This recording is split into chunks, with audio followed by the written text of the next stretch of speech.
Let's talk about social media for business. We're joined by the fabulous Dr. Karen Sutherland from the University of the Sunshine Coast. How are you going?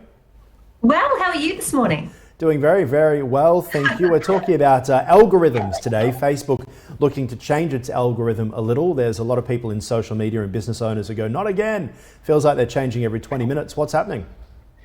Well, look, I don't know if they're sort of changing it per se, but they're trying to make people take more advantage of it. So in 2017, Facebook came out and they said really what helps to get more reach for organic content. And it's really that interaction. So experts have said that in that first hour when you post, Facebook will determine how many people are going to see that based on the number of interactions, likes, shares, comments. But this week, I think it was Social Media News came out, or Social Media Today came out and said that now Facebook's starting to actually add in some further analytics around commenting to say, and reactions, just to give you more of an idea of whether you're increasing the number of interactions and comments and how that's actually going to affect the reach of your post. So this hasn't been really rolled out extensively yet. There's only a few people who have that functionality. I think it must be a pilot to see how it's going to go. But it's quite interesting considering their Facebooks and Instagrams, you're hiding likes and trying to really focus now on that interaction, that two-way functionality, which social media is all about, really. I guess the thing is, though, is if we're trying to prevent people from feeling like they're being bullied, etc., and also one of the reasons why they got rid of the number of likes that people could see was that they were concerned about the mental health of it. Certainly trying to push comment engagement, it's usually the comments where the worst part comes out. That is very true. And so, as I say to my clients, be careful with your comments. You may get 100 comments, but if they're negative, that's not a really great result. So yes, but I think Facebook is trying to push more for conversations. But again, of course, there's a darker side to all functionality on social media. Yeah. So it's looking at that sentiment and I guess trying to engage your audiences in positive ways. Yeah, now let's talk about Facebook Live. The number of people using that function has actually gone up 50% since January. I'd imagine this is because a lot of people are stuck at home looking for things to do. We say it's key for business to look at, but as things start to open, are people still going to be using things like Facebook Live and IGTV as much as they were during the lockdown when they were searching for new things?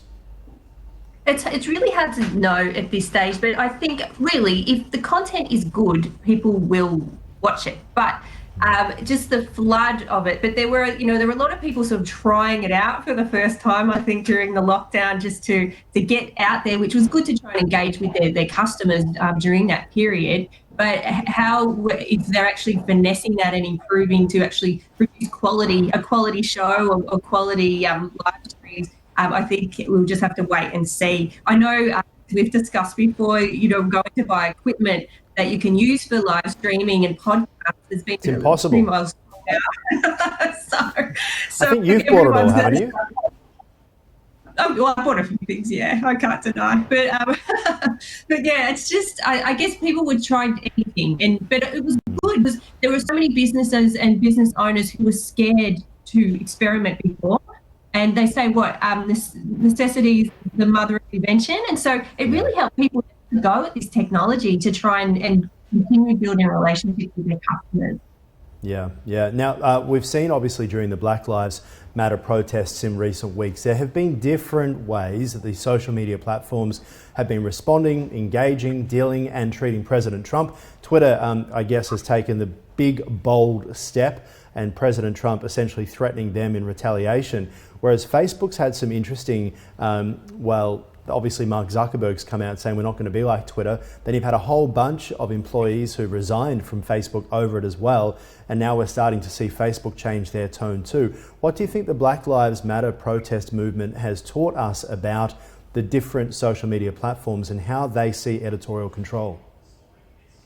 Well, look, I think it's made them really reflect as well on what they're doing to help or, I guess, I'm trying to think of the right word, help, not even help, but actually facilitate racist content. You know, it's really made them look, and I think the employees of these platforms have also really made the owners of the platforms take a good look at themselves just to see what exactly are they doing, what is more valuable to them. Is it revenue, or is it actually doing the right thing in terms of this movement? And I know even Snapchat, I read, actually removed Trump's account altogether. So, Yeah. but I Trump was that huge on Snapchat, so I don't think he'll care that much.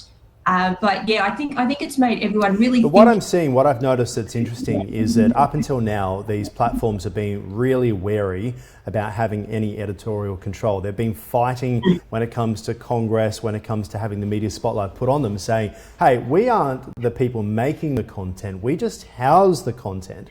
We've seen this really interesting situation emerge in Australia where one of the high court, I think it was either the High Court or one of the Supreme Courts, it was a significant court in New South Wales, decided that it is up to publishers in Australia to be responsible for the comments put on their Facebook accounts. So if you are a News Corp or a Fairfax or a Ticker, it is now up to us to manage the comments that are put on there to make sure that they're not offensive to other people. Otherwise, we can be sued, not the platforms, which is so bizarre. But that is where Facebook essentially right now and Twitter are very careful, having to be very careful, because they don't want to end up with legal ramifications on the one side. You think of how much stuff is on there which shouldn't be on there, and yet at the same time they're deciding to take editorial control in the things that I guess they think are popular. Oh, absolutely, and they do.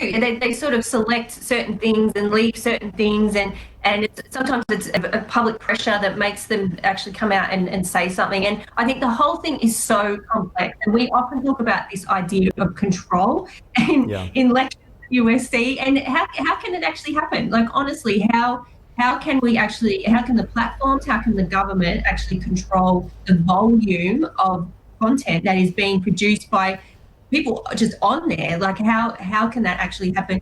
Technology isn't there yet, and then there's someone sort of deciding what is offensive, what isn't offensive, you know. So it's a complex issue. Yeah. All right, we'll leave it there. Thank you so much for your time. Talk to you again soon. Thank you. Bye.